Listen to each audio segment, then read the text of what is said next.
Music gone. In-game music go. All right. It's time, my friends. It is now time to discuss the balance changes that are coming up. Okay, because, in fact, tomorrow, guys, we've got PvP balance arriving again. Can you guys believe that? Can you guys even imagine that? Guys, the pace, dude. The fucking pace. This is great. So let's get over this. There's not that much to talk about, so we're just going to get in there. And I'm going to explain these changes, what they mean for the game, and why they've been made, and what exactly you can expect in PvP after this comes through, and also why this patch is amazing. So keep watching, my friends. Hi everyone, tomorrow's release will include a few PvP balance changes, some of which we discussed in our post 2 weeks ago. We're back again to provide some context behind these upcoming changes, and we're still evaluating the impact of the previous PvP balance update, but at the end of this post we'll talk about a few areas we're keeping our eye on for future updates. So, changes to support healing. Mender and Marshall are gone. This is far. I mean, this is obviously unfortunate. You don't want to see amulets removed, but it does make sense, and we're going to talk about this in a moment. Added sigil transference to the PvP build panel. In PvP, the sigil grants 20% increase in outgoing healing effectives. That is very strong, by the way, guys. Very good. Healing power is not amazing, and what Mender and Marshall amulets being gone essentially means is that you'll only be able to get 500 healing power maximum. Okay, on your build a lot of the time, and with some other little modifiers, like maybe you can get like some from your rune, right, from your build as well, all that kind of stuff. This is very strong. A 20% heal mod is amazing. That means if you've got, say, a 4,000 heal, this adds 800 healing to a 4,000 heal, which is often gonna be better than healing power scaling, because not a crazy amount of abilities actually scale 1-to-1 or better, particularly in PvP. Like, sustain is quite low in PvP, so not a lot of stuff actually heals 1-to-1. A lot of the time, 20% is better than healing power, which, by the way, is why healing modifiers are so strong in PvP and PvE in World vs. World, for this exact reason. Okay? Incidentally, oh, by the way, this is a, and actually, this might have some unintended consequences here, actually. Oh, wait, no. Will it? Because I'm thinking that, well, depending on how this interacts, this might be weird with the res. This might make it so that you'll res through poison, actually, with this sigil. Because I think it will actually increase it might increase the res power on the sigil as well. I'm not sure if it does. I'll have to actually, no, it doesn't. It doesn't, I don't think it does. I'm not sure. We'll have to actually test that. It might actually change the way the res stuff works, but we'll have a look at that. That would be really funky if that was the case. But anyway, we don't speculate that because I actually don't know for sure if that is how it works. But anyway, Elemental Bastion. Increase heal scaling from 0.4 to 0.55. Selfless Daring, which is when you dodge when you have Honor on Guardian. 0.6 to 0.9. And Call of Valor. This is the Warrior Barrier, 5th skill on Warhorn, which gives you some extra barrier when you use that skill. Now it's go 0.5 to 0.82. Now, the goal here is to basically make it so the amount of outgoing healing is about the same, right? The target here on supports is their sustain, not actually the amount of healing they put out. This is to make support builds less tanky. In particular, Core Guardian, way too tanky. So in other words, you're still going to be healing your allies about the same, but you're going to be healing yourself less, because you have less healing power, but you have an outgoing heal mod. So the Transference Sigil doesn't let you heal yourself by 20% more, only allies. Additionally, you lose a sigil, so again, you might have no energy sigil, so you can't dodge as much. You might have no cleansing sigil, so you have slightly less cleanse, so you have less sustain, because this is essentially going to be a mandatory sigil for support builds. So basically, Tempest, Guardian, and Warrior, you're all going to want to play this. So this is a very sensible and intelligent change here from CMC to do this, because this addresses the exact issue. The issue is that supports are too tanky, and they heal a lot as well at the same time. Now they'll still heal a lot, but they're also going to be way easier to kill, or significantly easier to kill. Very good change here. And there's also simultaneously kind of knocks out the bunker a little bit, because it means that you can't play Mender's Druid and just never die. You can't play Mender's Scourge and never die when you're getting supported by a Core Guard. Like, you can still play Scourge, you might play Carrion potentially, or maybe even Sage. If you want a little bit of healing, you want to play Blood, but I suspect you'll actually see Carrion more often, just as like a raw DPS, and then just try and like win the team fight very quickly. But as we'll talk about later, you might not even see Scourge very often, because Scourge might just get obliterated by a lot of the other professions that are going to get enabled by this. Like, the really big change here, guys, like the really, really big change is that the meta is going to not get locked down by Scourge. Like, Scourge Core Guard was a massive issue because it was just so hard to kill. And when you had a Scourge and a Core Guard in a team fight, it would take so long that even if you kill the player, even if they don't get the revive with Transfusion, they don't get the res with the Signet, by the time you've actually started to kill someone else, that player will just be back off respawn. Like, because you can't kill them even if you're outnumbered quick enough. So this massively opens up the meta. Like, stuff like Reaper was getting forced out. Stuff like Power Rev was getting forced out. Like, basically, like, all these builds that were just getting shut down, like Mirage and Thief basically got locked out by Core Guard and Scourge because you just can't kill, particularly on certain maps. You can't get the kill fast enough. There's too much sustain. So this is really going to open up the meta, and you'll actually see almost every profession see play, right? Someone was asking me earlier about, like, what does Warrior need to be good? It just needs a little bit more sustain, to be honest. And Support Warrior, will Support Warrior end up being good? I think you'll definitely see people trying it a little bit because it can kind of survive quite well. People have already kind of selected Tempest as the next support that's going to be used here a lot. It's able to deal with Mesmer Thief better than Guardian. Like, Guardian kind of gets farmed by Mesmer Thief because of just how much spike and how much boon rip it has, which is kind of like one of Guardian's strengths. And obviously, like, the Tempest can peel for itself a little bit better as well, and also, you know, have some invuln and stuff like that to help survive, like, the massive, like, Omega burst of Mes Thief. So Tempest might be coming back there as well. Warrior, maybe, probably not. I don't think so, but, you know, you'll see. You are getting very, very close to all three current support builds in PvP, Tempest, Guardian, and Spellbreaker, actually being good, which is very, very exciting indeed. And another really good thing here for Tempest is that because Tempest already was kind of like the support that did a bit of damage, because like dagger skills do a decent amount of power damage, particularly with like the Overload Air is like a real ouchy skill actually. Now that you're going to end up running Avatar Amulet on your support builds and some of your like kind of tanky side noder builds, this means that this is actually better for Tempest, right? Because Guardian doesn't really gain anything from getting more damage because it does no damage anyway. Warrior is the same. It doesn't really do a lot of damage outside of like, I don't know, like Final Thrust, let's go. But Tempest does. So Tempest is going to be really, really happy that you run Avatar. Now it also is quite squishy, and losing the healing power sucks to sustain itself there, but it will still be quite tanky, and in general the meta is going to be faster as well, so you won't need to actually survive for as long. You can kind of chain your cooldowns, stuff like Mistform will help you survive. You'll have Obsidian Flesh, you have some evasion on your weapon skills like Mobility, Lightning Flash, right? You're going to have like Earthen Rush, Fiery Rush, right? These skills are going to help you survive in a way that Guardian really can't. Like, Guardian doesn't have a lot of mobility, it can't really disengage. Tempest can, and that will help it a lot in a meta like this, particularly if it's a lot faster with people dying much quicker. And I think people are going to be dying a lot quicker. But let's just quickly read what CMC is saying here. As previously discussed, we removed Mender and Martial Amulets from PvP and added Sigil of Transference to compensate for the reduction of allied healing to support builds. While Martial is currently overshadowed by Mender and not as much of a problem, we wanted Transference to be powerful, and we were concerned how high it could push outgoing healing in combination with 1,000 healing power amulet for builds that are less reliant on the extra health that Mender provides. This is a very, again, this is a wise concern. Like, he's right here that Martial wasn't seeing a lot of play, which is why it's not really a big deal to remove it. But yeah, it is certainly a worry there, because if you have 1,000 healing power and a 20% mod, and you're on a class that's already got a bunch of health, for example, like Necro or Warrior, right? Having both those things could be pretty scary. It is actually worth noting, by the way, guys, that Sigil Transference does not affect Barrier, and this is why the Call of Valor scaling got buffed more than a lot of this other. I'm actually surprised they buffed the Guardian on dodge healing by that much, but that is a lot. That is actually a 0.9 on a dodge roll is actually super strong there from Guardian, so I'm surprised they buffed it that much, but yeah, they buffed the Warrior one a bit more than the Tempest one for that exact reason, because they wanted to make sure that you actually got value out of it, because the Transference will not help you on Warrior as much as it will on some of the other ones. And of course, it doesn't help you very much at all on Scourge, because Scourge is very, very barrier-oriented there as well. But anyway, so yeah, the Martial Amulet is an interesting one, but you could potentially see some like weird degenerate stuff like Martial Scourge or some kind of like Martial side noder build that was like, or Martial support build that was really pumping out. You could even do like Martial Warrior, because like, you know, you could use a load of healing power and then have like the heal shouts there as well with 1,000 healing. So there are a few things that you could have done there, because like Warrior doesn't really care about the stats in a way, right? Like Mender, Martial, not much difference to a Warrior really, because it's still got 20k HP. So this is, I think, actually a smart just in case change there as well.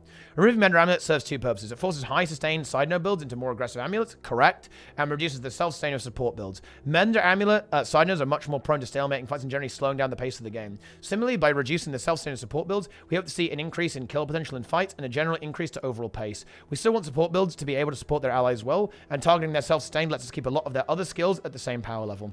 Our goal with Sigil of Transference is to keep support healing to allies around the same level, yes, and that's why they buffed this and added the sigil. And CMC said this in the last patch, by the way, guys, just to be really clear here. Like he said that he wanted the actual outgoing healing to be about the same, and so you can guarantee that CMC has looked at the numbers and the outgoing healing will be about the same, right, with this. It will be within, you know, like within a few %, I would imagine, and he'll have calculated it to be that way deliberately. It should kind of tell you that you can lose 500 healing and replace it with a 20% mod and slightly increase the scaling and gets back to the same place. That it should tell you that healing power actually isn't that amazing. Like even in PvP, it's more like any kind of healing combined with a lot of other healing, particularly Scourge is the problem. Like the real issue with Scourge here, not even necessarily Core Guard. Core Guard on its own is okay. The issue is Mender's Amulet interacting with Scourge and Scourge being strong. But don't worry, CMC is on the case there as well, apparently. Okay, we preemptively bumped up the healing coefficients to bring their allied healing with Avatar Amulet and Sigil Transference closer to where it is currently. Looking over other allied heals, some sources will heal for a bit more than they currently do with Mender, and some will heal for a bit less. But overall output should be similar. We'll keep a close eye on healing values as the meta develops without Mender, and we'll make further adjustments as necessary. And they also now directly address Scourge. This is very, very important. So Sand Cascade, this is the F3, the basic barrier skill. Scaling from 1.04 to 0.77. That is a pretty big slap. Again, slap. Sand Flare. Oh, 0.75 to 0.45. Ouch. Yeah, that is a wallop right there. That is like a slam, to be honest, like over a long period of time. Like combining all these together, it's pretty brutal.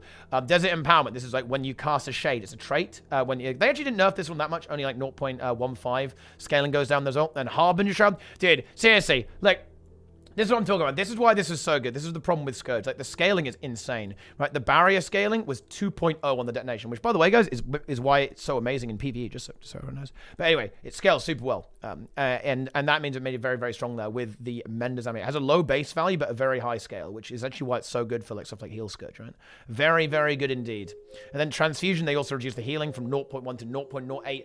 Only when you have Scourge equipped. Now, yeah, this is like a nice little extra. You might as well. Like, you might as well actually just like have a split balance there because Transfusion is not a problem on anything that isn't Scourge. But in general, you're not going to play Menders. And honestly, you might not even play Blood. I mean, would you? I don't know. Maybe you would just play, like, Mega DPS Scourge. Maybe you would actually play Bloodless Scourge, like Soul Reaping and Spite or something like that. I could actually see that. Like, I think this nerfs it pretty goddamn hard. Like, Blood Res is still going to be good, but Blood Res is going to be a lot less good if you see a lot of Mesmer Thief, because you can just, like, you have a lot of, like, chase kill potential. So, like, you know, it might, particularly stuff like Power Rev, if that comes back, you're going to have a lot of chase, a lot of kill potential. It will make it harder to get value out of the Blood Res. So, Carrion might be, like, the way to go with Scourge. But yeah, good changes. Mender's Scourge deleted, okay? The blight of the meta. Like, Mender's Scourge really was holding back. Look, every profession is actually good. Like, Duelist Warrior is okay. Support Warrior might be okay now. Warrior, the weakest profession for sure. But if you look at everything else, Ellie is good. Engie is good. Engie has multiple builds. Rev is good. Ellie is good. Thief is good. Mesmer is good. Ranger is good, right? Like, all these, Guardian is good, right? Like, with Support Guardian. And even the Duelist Guardian, like the core Sage, like, Bunker Guard thing. Or like Duelist Guard, like symbol Monkey Guard, right? It's actually still good. Everything is actually good. And the only thing that was holding back a lot more variety, particularly with the comp that we saw from Prestige, right, was a really exciting comp to watch. The Prestige comp with the Mesmer Thief, and basically not running the spot, running the Scourge just to kind of like hold down and bunker down some nodes. I think we're going to see a really interesting iteration of what Prestige come up with actually in this new meta, because that is going to be a lot better now without the roadblock of Guardian Scourge. So I think the meta is really going to open up now. This is a very, very good patch by CMC. He has a very good understanding of how Guild Wars 2 works and where we want the game to be going. Now, will the meta be perfect? No. Is stuff like Deadeye still unfun? Yes. Is Mirage very fun to play against? No. Mirage is honestly a horrible cast to play against. I love instant cast 1200 range dazes that are also AoE. That's fun, right? That's a lot of fun to play against, guys. I love playing against skills like that. So much fun. But, okay, it is a healthier meta where you're going to see a lot more professions, a lot more specializations, and a lot more potential to actually open that up further by tweaking the numbers there and adjusting to how the meta is going to continue to develop. Now, the thing is with this is that one of the reasons why CMC is not going too crazy is because we haven't even really seen the full effects of the last balance patch that we saw recently that kind of nerfed things a little bit. Okay, he's going to have to now have another patch in the mix and see how that one continues to develop. Is Tempest going to be good? Is Warrior going to be good again, right? We'll have to see. So I like it. Scourge has continued to show strong results in both rank play and automated tournaments, providing strong defense to itself and allies through barrier generation and healing, while also creating a good amount of pressure through boon removal and damage. While Scourge sustain is affected by the removal of Mender Amulet, given the current power level of the build, we were concerned that the move to Avatar alone wouldn't be enough to bring it in line, so he made more additional shaves to the healing power coverage of some of Scourge's barrier generation transfusion. Annihilated, okay? Feels good, man. They didn't nerf Feed from Corruption, but, I mean, honestly, I'm not entirely sure if Scourge is even going to be amazing here. Like, it will be very... I think it's... Feed from Corruption might not be necessarily a problem on its own. It is an insanely good trait, and you definitely take it because the other two are absolutely terrible in Scourge. The Drown Master options, like the Big Shade is not good, and the Burn trait is just depressing. To be honest, well, I guess it gives you more torment damage, but still, like, we'll have to see how this one develops. Like, maybe this needs a nerf, maybe it doesn't. Honestly, might not need it. I don't think the problem with Scourge is even the boons. The problem with Scourge is that it just didn't die, and it worked so well with Core Guard because the Core Guard could heal it because it doesn't have Shroud, it just uses Barrier. So I think this is honestly fine. I think it's fine. But yeah, looking ahead, we'll be evaluating the impact of tomorrow's changes in addition to the recent March update on the side node meta and support builds. We still want dedicated support builds to be a viable option, and we'll be paying close attention to how the meta develops following the removal of Mender and the addition of Transference. Sigil of Transference has the potential to enable stronger healing from non-support builds that can afford to run Avatar or Sage Amulet, and may end up being too powerful for an individual Sigil. But yeah, dude, imagine if you had, think about it guys, 20% outgoing healing. Imagine if there was a Sigil that just said, yeah, 20% more damage. That would be insane, right? Which is why CMC is very wise to be wary of the Sigil. And of course, look, this is also, look, he understands, guys, like, ArenaNet know that removing amulets is a band-aid fix, right? They know, but they can't unscrew the meta just yet. So in other words, they are saying here that, yes, we may have to just say, right, we're going to rework some of these professions and actually adjust how they work mechanically later on. But until we can do that, because they haven't done a skills patch for a while, there probably will be a skills patch over the next kind of few months. That will probably be happening there. But they know that we can't do that now, so this is the current fix we're going to use, and then we may revert this and remove the Sigil because we know it's a very powerful inherent effect there, right? Yeah, if they're pushing dedicated supports completely out of the meta, then we may reduce the outgoing healing granted by transference and roll more outgoing healing into support traits or support runes to create a greater trade-off for non-supports. Yes, this is good game design. Good game design. We've also considered the possibility that moving support builds from Mender to Avatar could end up making them too squishy due to the reduction in self-healing. This is something that we'll evaluate on a case-by-case basis. We're prepared to make further adjustments as necessary to find the right balance between squishiness and support power. This could involve buffs to more selfish survivability skills or possibly further increasing outgoing support potential to justify the level of vulnerability. Yeah, I think this is, again, I think that's good. I would probably like to see, I'd like to see them just make outgoing better rather than make like loads of invulns. I think it's really unfun to play against like loads of invulns or like really tanky stuff there as well. I think it would be more interesting if they just like made the supports a little bit better, like to keep the meta very explosive, very punchy, instead of like saying, oh yeah, now I've got like 1 million invulns. Nice, very fun to play against. That's what we have today. Thanks for reading. We'll see you in the mists. The system team. Very good patch. This is a small patch, but it's going to be very impactful. Ranked is no longer going to be infested with Scourges. Daily AT is no longer be infested with Scourges. The game will actually be fun, and it feels damn good. And yeah, it also is worth noting that this is amazing communication from ArenaNet. I love the thought process, and I love that I agree with the thought process. I think the thought process here being exposed is very good from CMC and from the systems teams. So massive shout out there and praise to the systems team and to CMC himself, of course, for kind of like pushing this through and writing this poster as well. This is exactly what ArenaNet needs to be doing. Like, ArenaNet needs to be doing this all the time, right? This is going to be a great start. If they can maintain this and keep communicating every few weeks to a month and talking about balance and saying why they're doing things and actually giving good rationale, I think that's going to make the player base a lot happier, and you know, they're going to understand the changes that CMC is making here a lot better than just saying, oh yeah, this is the patch, here it is, enjoy, right? Like, explaining the thought process and what they're aware of is amazing, because normally you go, wait, hey, CMC, what about, oh, what if my support's trash now? He knows. He's going to look at it and make sure that it isn't that way. Oh, CMC, what about Feed from Corruption? Ah! Well, he knows, and he'll adjust Feed from Corruption if necessary. And I think that kind of thing, like, really levels, it grounds people in these patches, which is absolutely fantastic. So yeah, this is a very good change. But look, seriously guys, get hyped for PvP, man. This is going to get fun. We're going to see Mirage, we're going to see Thief, we're going to see Power Rev, maybe even stuff like Reaper, Tempest, Support Warrior, Support Guardian. Like, you know, you're going to see Prot Hollow in there as well. You know, your Decut Druid is dead. Base Ranger is back. Okay, Minion Monster, still around, guys. Get in there. Minion Monster Gaming. Maybe even DPS Scourge, Core Necro, right? Like, this enables so many builds. It gets rid of the cancer. It gets rid of the decap druid, the decap scrapper, like the meme shit, right? The real tanky, like Menders builds that sit on a side note and never die, right? Or like have infinite 1v1s is amazing. Like adding the damage, right? Adding more, basically adding more damage and making 1v1s and you know, ends faster and team fights end faster is a very good thing. Like, it's going to be fun to be a support player because you're going to get focused super hard now, so have fun with that. But still, right?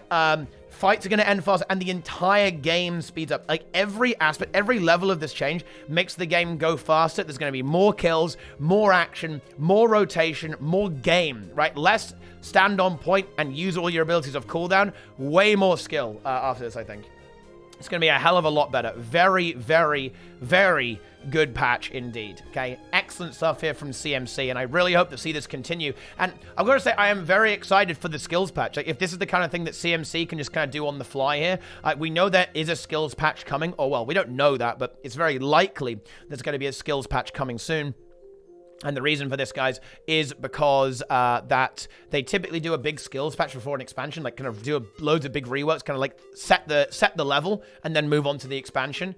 So there's almost certainly going to be a skills patch, probably within like a month or two. I would hope it to be after the next monthly automated tournament, but I can't guarantee that, guys. We can't guarantee that one. But still, you never know, my friends. You never know what might be happening. But yeah, the future looks very, very bright for PvP. Very, very bright indeed. And I think you're going to see a lot of new builds, a lot of new strategies, and a lot of new ideas in Theorycraft popping up as a direct result of this exact patch. This is honestly, even though it's not like a crazy patch with like a million lines of everything changing, this was like the final thing, man. Like, CMC over the past year has been very slowly chipping away at a lot of the balance issues, and then it just came to the point where Scourge was like the final piece in the puzzle. Now he has taken that piece and he has hidden it under the sofa so no one can find it. And finally, it looks like PvP actually might start to become a little bit more functional, a little bit more gamery, a little bit more fun, right? Because everyone was like complaining that, oh, the CMC, like, he made it all bunker meta, right? But honestly, it was only really a little bit bunkery and a little bit of a slower meta. It was a slow meta, not a bunker meta, by the way, guys. But even if it was a bit bunkery, which it was, not full bunker, but the reason for that was not even the supports. The reason for that was Scourge. It wasn't anything to do with, like, CMC reducing the damage. That's already a million damage, guys. Seriously. Like, Nade Hollow one-shots you. Power Rev obliterates you. Right? Reaper annihilates. It's not that there's no damage. Like, even with CMC's nerfs that he did, like, about a year ago, there was still so much damage. There's arguably too much damage in the current meta right now. With, like, stuff like Deadeye, Mirage, Reaper, Power Rev, right? Like, all this stuff does so much DPS. So much damage. And it's arguably too much. Even now. So it is good to see that finally come to fruition. CMC's overall master plan, I think, is actually finally coming into its own. So there you go, guys. That is the summary of that PvP balance patch. I hope you guys liked that one. I hope you guys enjoyed. Okay, that's a lot of damage. But let me just say this, guys.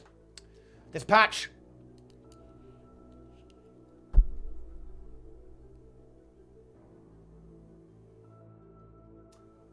wicked.